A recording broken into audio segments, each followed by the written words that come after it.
Think back to what you're doing on January 26th, 2011. I was a 4-year-old kid who hadn't even started kindergarten yet. Ellen Greenberg was a 27-year-old woman living with her fiance in the Venice Lofts Apartments in the Manioc area, a neighborhood in Philadelphia. Ellen had her life figured out, unlike most of us. She was in a happy relationship, had great friends, had great family, and had a job she loved, teaching. She was a first grade teacher at Juanita Park Academy and absolutely adored the children she taught. Her coworkers recalled her attitude and energy with the children and how she was always engaging and charismatic with her coworkers. Her coworker, Michelle Stallone Coolio, recalled, "Those little guys loved her. The day started with hugs in the morning and ended with hugs when they left. If she was absent, they didn't perform well.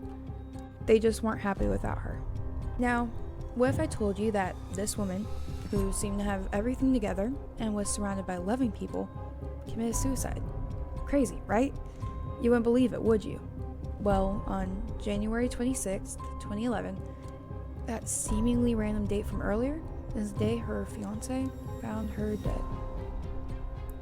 After sending her students home early on the 26th due to an incoming blizzard, she completed putting in grades and finished up paperwork before making her own way home.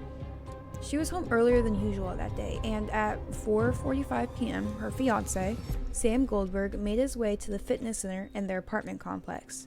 He left Ellen alone at home, and he completed his workout roughly 30 minutes later. A short workout, in my opinion. Once he returned to the apartment, he tried to unlock the door by using the apartment keycard, but once he tried to open the door, he realized the chain lock was on it. You know, one of those dinky little hotel chain locks. Over the next 20 to 30 minutes, he tried to text and call Ellen to come let him in. And as these texts got more frantic, he tried to go get a building attendant. When he realized the attendant couldn't do anything, he went back to his apartment and forced the door open, therefore breaking that dinky little hotel chain lock. Once he walked in, he realized why Ellen wasn't answering the phone. She was on the floor of the kitchen, surrounded by her own blood.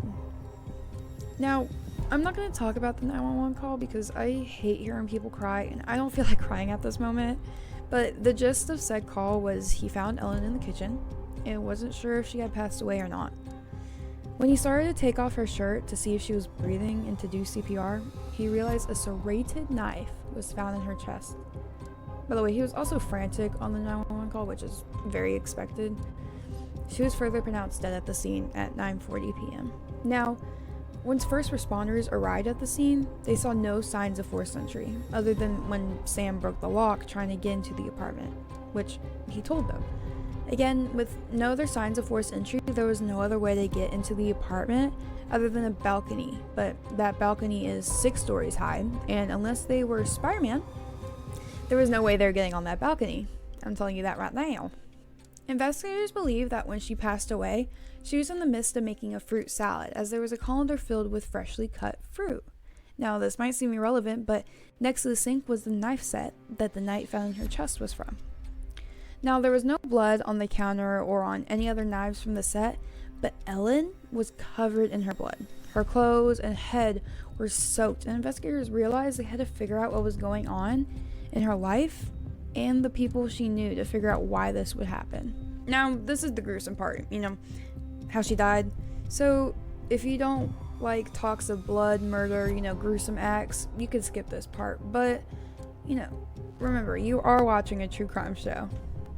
Anyways, continuing. Ellen was found with 20 stab wounds, half of those in her chest and half of those in the back of the neck. Yes, the back of the neck. There were even a few stab wounds in the back of her head. They couldn't find any defensive wounds on her arms or hands, aka they couldn't find any signs she was fighting someone. When they did Ellen's autopsy, they also did a tox screen to see if any substances were found in her system. At this time, a psychiatrist put her on Xanax to help her sleep, along with Ambien and Klonopin. There were only trace amounts found, so that means she was taking the prescribed dose.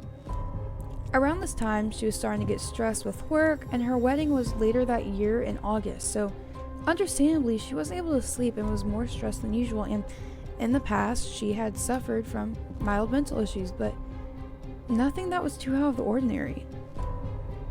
When investigators took a look at her computer to figure out any clues, they saw that in her search history were multiple searches for the side effects of the medication that she was on. One of the most common side effects of the medication was, and still are, suicidal thoughts or ideations. Now, this is the more sad part. By that night, before an autopsy was completed, investigators ruled her death a suicide. So when the coroner came back with an autopsy report and said she was a homicide victim, it was already too late. Even though during the autopsy report, the coroner had found that some stab wounds were conducted after Ellen had already fallen unconscious, police and investigators had already severely compromised the crime scene and let people come and go to grab either Ellen's personal items or items for Sam.